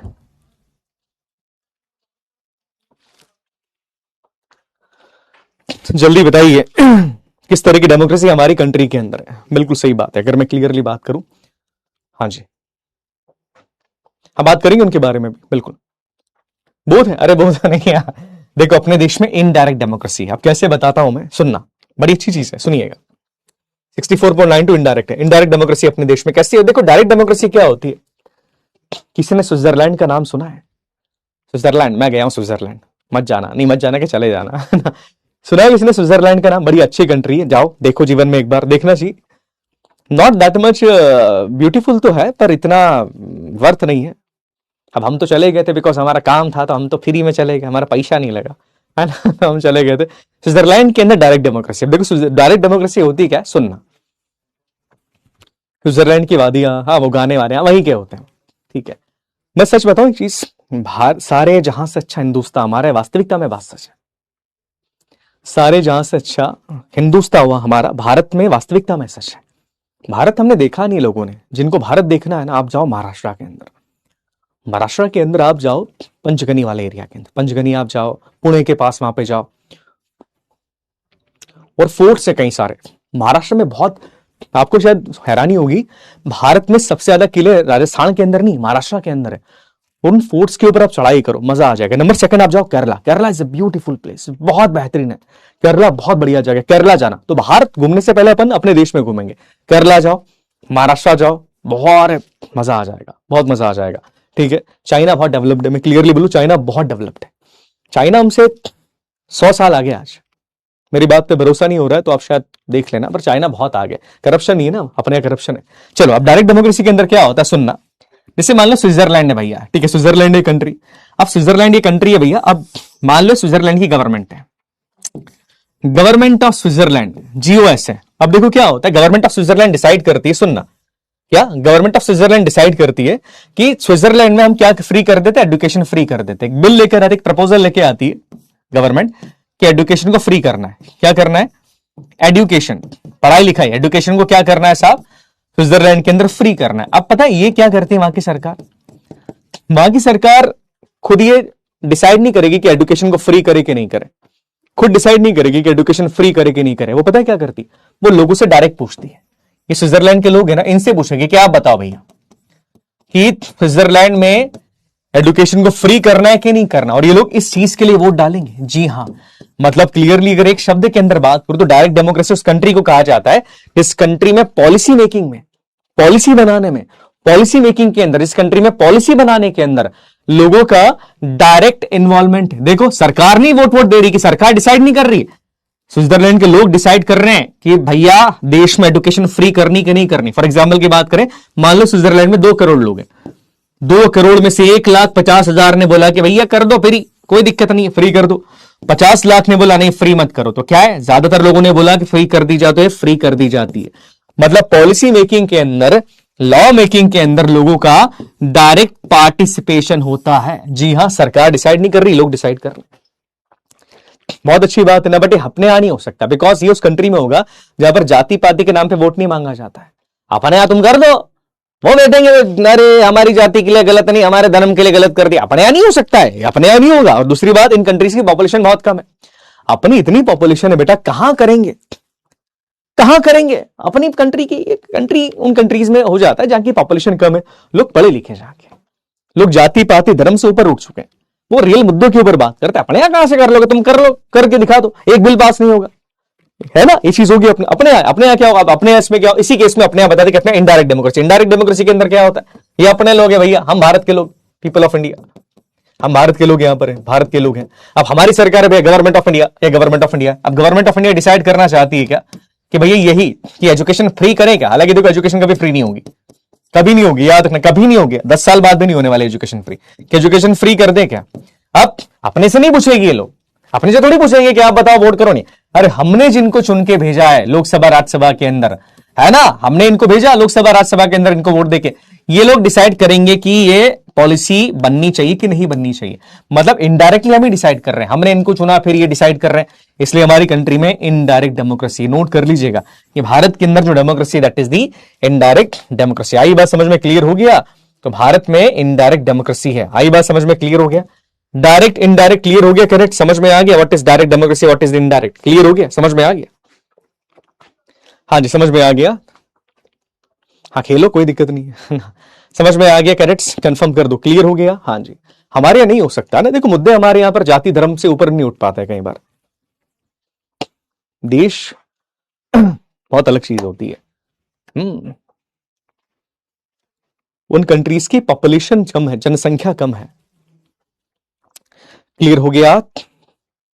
गवर्नमेंट स्कूल में तो फ्री होती है ना? नहीं बेटा, 14 साल तक है, उसके बाद हायर एजुकेशन फ्री नहीं होती है। बहुत सारे बच्चे हैं ऐसे, नाम नहीं लूंगा मैं, पर बहुत सारे बच्चे ऐसे थे जो बहुत टैलेंटेड थे, but because of lake of money वो कुछ जीवन में कर नहीं पाए, बिकॉज पैसा नहीं था। मेडिकल कॉलेज जाना है, मेडिकल कॉलेज ज्वाइन करने के लिए बहुत पैसा लगता है।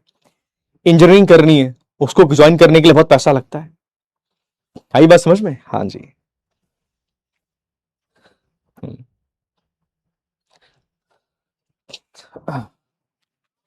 यहां तक क्लियर हो?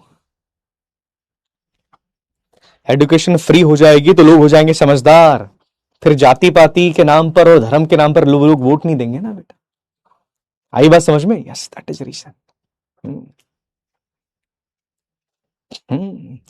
बहुत सारी चीजें बच्चा याद रखिएगा। देश हमारा है, इसको याद रखना, है ना। देश की आजादी में चंद्रशेखर आजाद का भी योगदान था, और देश की आजादी में अशफाक उल्लाह खां का भी योगदान है, इसको दिमाग में रखिएगा। देश हम सबका है और इस देश को हम ही बनाएंगे आगे, है ना। देश अपना है, अपने देश से प्यार करते हैं अपन लोग। हमारे लिए देश केवल मिट्टी का या जमीन का टुकड़ा नहीं, जैसे दूसरी कंट्री के लिए रहता है। हमारे लिए देश बहुत इंपॉर्टेंट है यार, अपन लोग देश को बहुत ज्यादा मानते हैं। दुनिया में दूसरी कंट्रीज में वो इतना नहीं मानते, मैं क्लियरली बोलूं, इतना नहीं मानते। हम लोग बहुत मानते हैं, हम लोग बिल्कुल कि नहीं, इमोशंस हमारे जुड़े अपने देश के साथ। बाहर इमोशन वाला कनेक्शन थोड़ा इनका कम होता है, थोड़ा सा कम है ना, याद रखिएगा, थोड़ा सा कम होता है। बट ठीक है, अपना देश को, अपन देश से अपने को प्यार है ना, सही बात है कि नहीं, याद रखिएगा। जापान में बेटा राजा रानी भी है, हाँ मोनार्क है वहां पर कॉन्स्टिट्यूशनल मोनार्क है, याद रखिएगा। जननी जन्मभूमि स्वर्गादपि गरीयसी, मतलब क्या होता है? मां और मातृभूमि, जननी और जन्मभूमि स्वर्ग से भी महान है कि नहीं?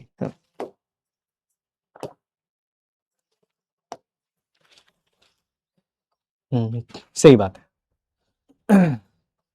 अपना देश अच्छे हैं, लोग अच्छे हैं, पर देखो हर देश में समस्या है, अपने देश में भी प्रॉब्लम्स होती है, हर कंट्री के अंदर होती है। हमारे देश में ज्यादा है, सॉल्व हम ही करेंगे, और ज्यादा इसलिए बिकॉज पॉपुलेशन हमारे कंट्री के अंदर ज्यादा है। सॉल्व करने का अधिकार भी और सॉल्व करने की जिम्मेदारी तुम्हारी और मेरी, हम ही कर सकते हैं ना, और कोई कर सकता है क्या? नहीं, नहीं कर सकते, याद रखिएगा। डायरेक्ट बेटा, हाँ जी, भले आगे चलिए आगे बात करते हैं। ओके, अब एक शब्द आता है, ये शब्द है रिपब्लिक। अब एक सवाल का जवाब मुझे तो, रिपब्लिक जो शब्द है, जो कॉन्सेप्ट है रिपब्लिक का, हमने किस कंट्री से बोरो करा? जल्दी बताओ, किसको याद है? The concept of republic we have borrow from which country? किस कंट्री से हमने रिपब्लिक का कॉन्सेप्ट बोरो करा है? बताओ मुझे। सबसे पहले तो हमने बोरो करा है सब यूएसए से, हमने बोरो करा फ्रांस से, हमने बोरो करा कनाडा से, हमने बोरो करा है जापान से। जापान तो बहुत आगे है भैया, हम I have never been there, but सुना बहुत है। एक कहानी बताऊंगा जापान के बारे में, इंट्रैक्शन बताऊंगा, रियल इंसिडेंट, ठीक है, बताऊंगा।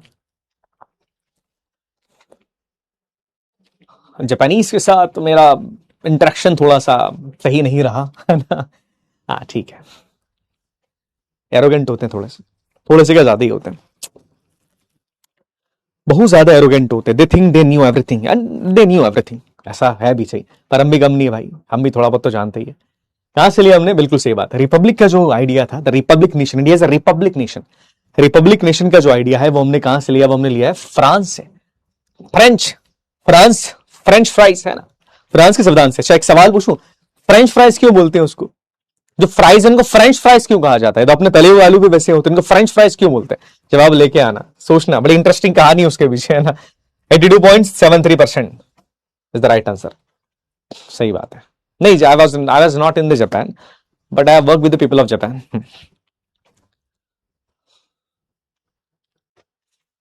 नहीं बेटा, फॉलो नहीं करने देंगे डॉली। इंदौर बढ़िया जगह भाई डिम्पू, मैं नहीं घूमता बाहर, मेरी आदत नहीं है, मैं बाहर नहीं जाता मुझे जाना है, मैं जंगल मंगल जाता हूं, मैं एकांत पसंद करता हूं। I never go to places जहां पर क्राउड ज्यादा होता है, मेरे से वो होता नहीं है, तो क्राउड रोड में नहीं जाता हूं मैं, जंगल आसपास की जो नेचुरल प्लेसेस है, मांडव है, हमारे महाकाल मंदिर उज्जैन वहां पर है, पास में महादेव के पास चले जाते हैं, वही है। हम्म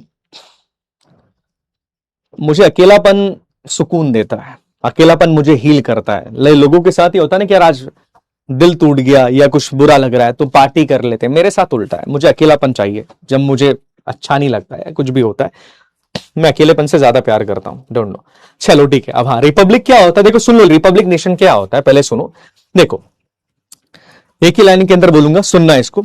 रिपब्लिक नेशन उस नेशन को कहा जाता है, रिपब्लिक नेशन उस देश को कहा जाता है जिस देश में, जो उस देश का सबसे बड़ा व्यक्ति संविधान के हिसाब से, उसे उस देश के लोगों के द्वारा डायरेक्टली इनडायरेक्टली चूज किया जाता है। क्या मतलब है, जिस एग्जांपल की बात करें, संविधान के हिसाब से हमारे देश के सबसे ऊंचे व्यक्ति कौन है, सबसे बड़ी पोस्ट संविधान के हिसाब से कौन सी, भारत के राष्ट्रपति। अब भारत के राष्ट्रपति को आप देखो कैसे इलेक्ट किया जाता है, जी हां इलेक्शन होता है राष्ट्रपति का, इलेक्शन किया जाता है, इलेक्ट होते हैं, भारत के राष्ट्रपति इलेक्टेड होते हैं, इनका इलेक्शन इनडायरेक्टली होता है ना, हम डायरेक्टली वोट नहीं डालते बट इनडायरेक्टली इनका इलेक्शन होता है।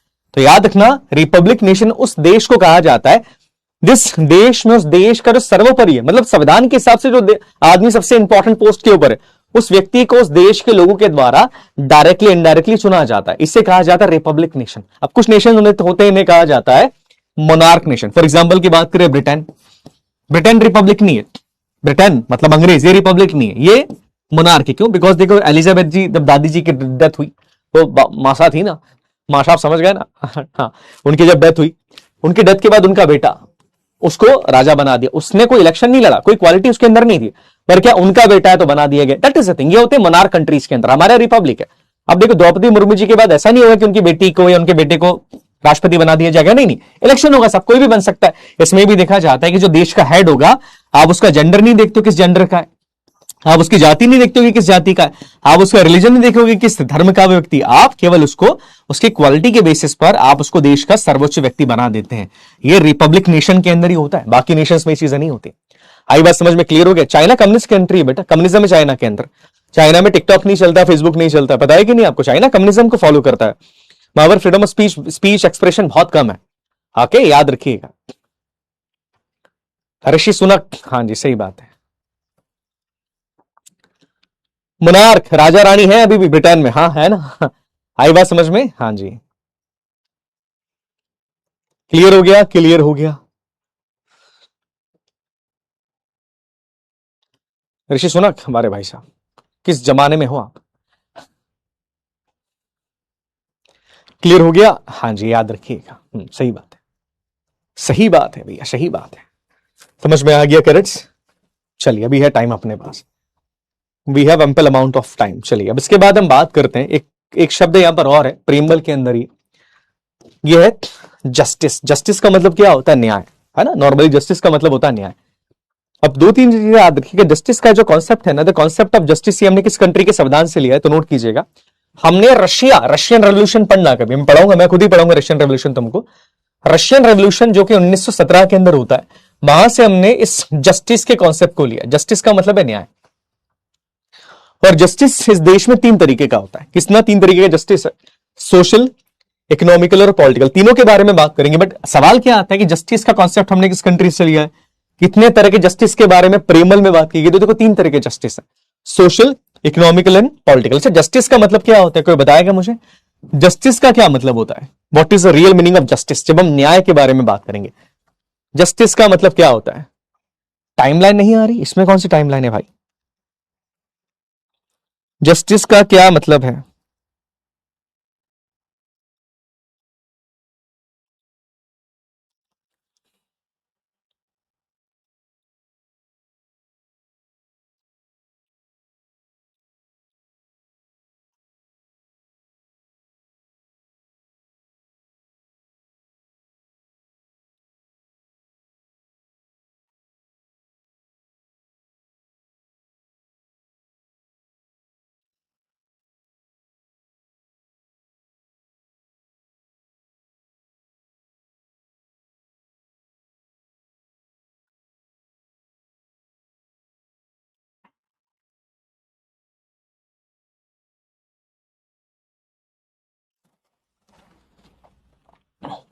न्याय, बिल्कुल सही बात है। न्याय के बारे में बात करेंगे ना, तो न्याय देखो, न्याय तीन तरीके का, हमारे प्रेमल में तीन तरह के न्याय के बारे में बात यहां पर की गई। तीन तरह का न्याय कौन सा है? पहला न्याय कहा जाता है कि ये आपका सोशल जस्टिस। सोशल जस्टिस का मतलब है सामाजिक न्याय। हिंदी में अगर इसके बारे में बात करूं मैं, सोशल जस्टिस के बारे में, इसका मतलब है सामाजिक न्याय। सामाजिक न्याय का मतलब यहां पर यह होता है बेटा कि समाज में किसी भी आदमी के साथ उसकी जाति के आधार पर भेदभाव नहीं किया जाएगा कि तुम्हारी जाति ये तो तुमको न्याय नहीं मिलेगा, तुम्हारी जाति ये तो तुमको न्याय मिलेगा। ये होता है सोशल जस्टिस, कि समाज में सारी जातियां सबके लिए नजरों में बराबर होगी, किसी भी जाति के साथ भेदभाव यहां पर नहीं किया जा रहा है। सरकार ये नहीं बोलेगी कि नहीं साहब ये जाति है तो इसके साथ हम भेदभाव करेंगे, इसको न्याय नहीं दिया जाएगा, नहीं, ये नहीं होता। ये सामाजिक न्याय, इसे सोशल जस्टिस कहा जाता है कि सरकार की नजर में सारी जातियां बराबर है। हम कोशिश करेंगे कि समाज में जातिवाद रहे ही ना, सारी जातियां बराबर है, कोई यहां पर ब्राह्मणिज्म, क्षत्रिय, वैश्य, शूद्र वाला कॉन्सेप्ट ना रहे। ये सोशल जस्टिस के बारे में यहां पर बात की जाती है। दूसरा इकोनॉमिकल जस्टिस। इकोनॉमिकल जस्टिस का मतलब क्या होता है कि साहब कोई आदमी अगर बहुत अमीर है, कोई आदमी अगर बहुत गरीब है, तो भेदभाव नहीं किया जाएगा किसी के साथ। सरकार की नजर में दोनों बराबर है, न्याय दोनों को मिलेगा, अमीर को भी न्याय मिलेगा, गरीब को भी न्याय मिलेगा। ये आपका इकोनॉमिकल जस्टिस। के धन के आधार पर, पैसों के आधार पर आप किसी व्यक्ति को ही नहीं बोलेंगे कि तुम्हारे पास पैसा ज्यादा है तो तुम्हारे पास ये जस्टिस मिलेगा, तुमको तुम्हारे पास पैसा कम है तो जस्टिस नहीं मिलेगा। ये क्लियरली बात याद रखिएगा, याद रखना बहुत इंपॉर्टेंट कॉन्सेप्ट यहां पर है। ये क्या बोल रहा है? इकोनॉमिकल जस्टिस के बारे में बात करें, समान न्याय के बारे में बात की जा रही है। मेरी बात समझ में आई कि सब न्याय मिलेगा, किसी के इकोनॉमिकल बैकग्राउंड के ऊपर उसको न्याय नहीं दिया जाएगा। ये चीज याद रखिएगा, है ना? सुनने में बहुत अच्छा लग रहा है क्या वास्तविकता में? है नहीं, पर कहने के लिए। पॉलिटिकल जस्टिस का मतलब ये होता है कि भारत में कोई भी आदमी हो, वो किसी भी जाति का हो, उसका कोई भी जेंडर हो, उसका कोई भी कलर हो साहब, वो किसी भी धर्म को मानता हो, भारत में वो किसी भी पॉलिटिकल पोस्ट को होल्ड कर सकता है। वो चाहे तो पीएम बन सकता है, वो चाहे तो सीएम बन सकता है। मतलब हमारे देश में ये नहीं होगा कि साहब पीएम इसी धर्म का होना चाहिए या सीएम इसी जाति का होना चाहिए, ऐसा कुछ नहीं होगा हमारे देश में। या सीएम हमारे देश में केवल एक पुरुष ही बनेगा, नहीं, कुछ नहीं है। इसे कहा जाएगा पॉलिटिकल जस्टिस। और तीन तरह के जस्टिस के बारे में हमारी खुद की प्रियम्बल बात करती। समझ में आ गया? जस्टिस क्लियर हो गया? समझ में आ गया? हमारे देश में है क्या ऐसा? सुनने में बहुत अच्छा लग रहा है ना? यस, सुनने में बहुत अच्छी बातें हैं भैया, सुन के लगता है कि आहा, क्या तो बात है, क्या तो चीजें हमारे देश के अंदर हम कर रहे हैं, सुनने में बहुत बढ़िया चीजें लगती। वास्तविकता के अंदर क्या है आप सब जानते हैं। वास्तविकता चीजों से थोड़ी सी दूर है, हम सब जानते हैं ऐसा, वास्तविकता थोड़ी सी दूर है यहाँ पे। हाँ, ये बात समझ में क्लियर हो गया? हाँ जी, याद रखिएगा। तो that is the important thing. समझ में आ गया बेटा? क्लियर है? ये न्याय के बारे में बात कर रहे हैं, जस्टिस, न्याय के बारे में बात की जा रही है ना? सही बात है, क्लियर हो गया? जस्टिस का न्याय से क्या मतलब है? जस्टिस का मतलब न्याय होता है बेटा, सही बात है। पॉजिटिव क्लियर हो गया है ना? आके हाँ देखो, सुनने में है अच्छा है। देखो, इकोनॉमिक जस्टिस का मतलब है बेटा कि किसी के व्यक्ति के धन के आधार पे उसके साथ भेदभाव नहीं करेगी सरकार।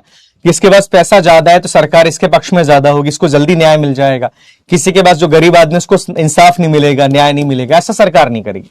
सारे सरकार की नजरों में सब समान है, न्याय मिलेगा सब सभी को। इकोनॉमिकली आप वेल हो या वेल नहीं हो, कोई फर्क नहीं पड़ता इससे। इकोनॉमिकल जस्टिस है ना? चलिए ठीक है, हाँ जी, क्लियर हो गया। पॉलिटिकल मतलब, पॉलिटिकल जस्टिस का मतलब बेटा ये होता है कि समाज के अंदर आप देखोगे हमारी जो पॉलिटिकल पोस्ट होती है, बड़ी बड़ी पॉलिटिकल पोस्ट है, प्रधानमंत्री की हो गई है, चीफ मिनिस्टर की हो गई, पार्षद की होगी, विधायक की पोस्ट यहां पर हो गई है।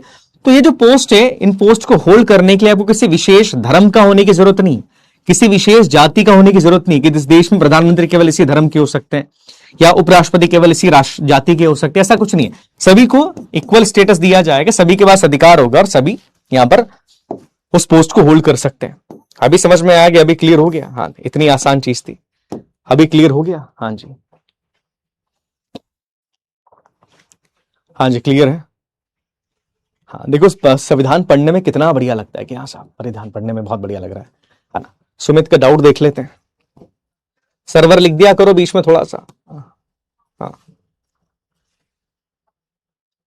ये देखो, ये भाई साहब मेरे को पता था आप इसी बारे में बात करेंगे। सुमित, सोशल जस्टिस कॉन्स्टिट्यूशन में ऐड करके रिजर्वेशन ऐड कर दिया और कहते हैं जातिवाद नहीं होगा। अच्छा मुझे एक बात बताओ सुमित, मुझे नहीं पता आप किस तरह के जातिवाद के बारे में बात करते हो। अब जिस समय की बात कर रहे हैं ना, जब जातिवाद के बारे में, अब मेरी बात सुनो, थोड़ी कड़वी सच्चाई बट आप सुनिएगा। जातिवाद के बारे में बात करूंगा मैं। आप शायद शहर से बिलोंग करते, इसलिए आप इस चीज को सभी समझ नहीं पाएंगे। आप शायद शहर से बिलोंग करते, बिकॉज आपका सवाल मैं समझ चुका हूं। जिस टाइम पर देश में ये चीजें ऐड की गई थी, रिजर्वेशन और इन चीजों के बारे में जब हम बात करते हैं, उस समय पर देश में यह स्थिति थी कि अगर आप लोअर क्लास के व्यक्ति हैं तो आपको आपके घर में भी नहीं बिठाया जाता था। आप जानते हैं इस चीज के बारे में? उस समय देश में ऐसी स्थिति थी कि स्कूल और कॉलेज के अंदर जो लोअर क्लास के व्यक्ति, उसको जमीन पे बैठना पड़ता था। जमीन पे, अरे पढ़ाई का अधिकार तो बहुत दूर की बात थी, अगर पढ़ के लिख के आ भी गया तो उसको जमीन पे बैठना पड़ेगा। जमीन पे, बाकी लोग बैठे ऊपर, उनको जमीन पे बैठना पड़ता था। सच्चाई है। और उस समय की बात छोड़ो सुमित, आज गांव में आ जाओ, हमारे गांव में आ जाओ, तुम्हारे गांव के अंदर जाके देखना, आज भी जातिवाद है। कितने बच्चे बोलते कि जातिवाद नहीं है? आज कोई बोल रहा है मुझसे? बताओ कौन बोलता जातिवाद इस देश के अंदर नहीं है? जातिवाद इस देश के अंदर है? नहीं जातिवाद इस देश के अंदर। बताओ कौन बोल रहा है कि सर मैं बोलता हूं सीना ठोक के, आप आओ मेरे गांव में जातिवाद नहीं। एक बच्चा बता दो, और अगर बता दिया तो मैं मान जाऊंगा और फिर मैं आके देखूंगा कि है कि नहीं। वास्तविकता में तुम खुद जानते हो, यहां बोलना शायद आसान है बट वास्तविकता में जातिवाद होता है। तुम अपने परिवारों के अंदर जाके देखो, तुम्हारा दोस्त बोलेगा मम्मी मेरा दोस्त बना, पूछ लेंगे सरनेम क्या था, जातिवाद तो है। तो ये जो सवाल तुम पूछते हो ना मुझसे, उससे पहले सवाल पूछो कि इसको अभी तक हम हटा क्यों नहीं पाए? हम हटा क्यों नहीं पाए? हम हटा क्यों नहीं पाए? याद रखो बेटा, समझो चीजों के बारे में, चीजें समझनी पड़ेगी। केवल सवाल करना बहुत आसान होता है इस देश के अंदर, सवाल करना। अपने आप को सुधारने के लिए कोई तैयार नहीं इस देश के अंदर। आप अपने आप को सुधारो। जातिवाद किसी एक विशेष धर्म में नहीं, हर धर्म के अंदर मिलेगा जातिवाद आपको। आप ये मत समझना कि केवल हिंदुइज्म के अंदर जातिवाद है, नहीं। आप हर धर्म के बारे में बात करो, हर धर्म में जातिवाद।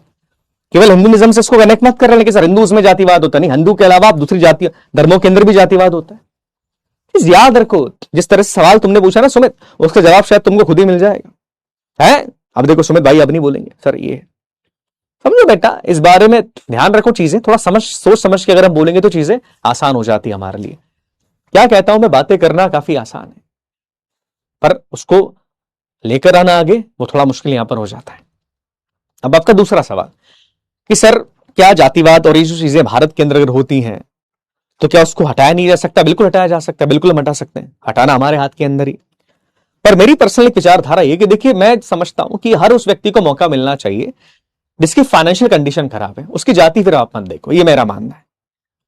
कोई अगर जनरल कैटेगरी से बिलोंग करता है बट उसके पास कुछ भी नहीं है यार, बच्चे के पास कुछ नहीं है उसके साथ, उसके पास वो बड़ी मेहनत करके कुछ थोड़े बहुत पैसे कमा के वो एक एग्जाम को क्लियर कर रहा है, उसको भी थोड़ा बढ़ावा देने के लिए सरकार को कुछ करना चाहिए। मेरा पर्सनल मानना है कि जब आप ये चीजें कर रहे हैं ना तो आप देखिए कि हर व्यक्ति का साथ दो ना यार, जो उस कंडीशन से जूझ रहा है। फिर उसकी जाति मत देखो, जो भी कुछ कंडीशन से जूझ रहा है। मैं दोनों बारे में बातों के ऊपर बात करता हूं।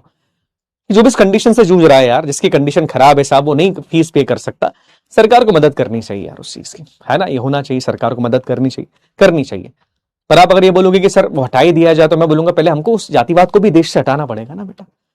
देखो क्या होता है, कुछ प्रॉब्लम का सोल्यूशन आप लॉन्ग टर्म निकालना पड़ेगा, वो हम सब मिलकर ही कर सकते हैं, है ना। तो मेरी ये भी बात होती है कि बेटा अगर कोई जनरल कैटेगरी से कोई दिक्कत नहीं है, पर उस बेचारे बच्चे के पास फीस भरने के पैसे नहीं, उसके पिताजी काम करते हैं, तो just because he is from general category तो आप उसको कुछ बेनिफिट ना दिए, गलत है। उसकी कंडीशन आप देखो, कंडीशन बेस्ड आप कर दोगे तो ज्यादा अच्छी चीजें हो जाएगी। आई बात समझ में? क्लियर हो गया? याद रखना है ना, तो ये चीज समझना पड़ेगा अपने को।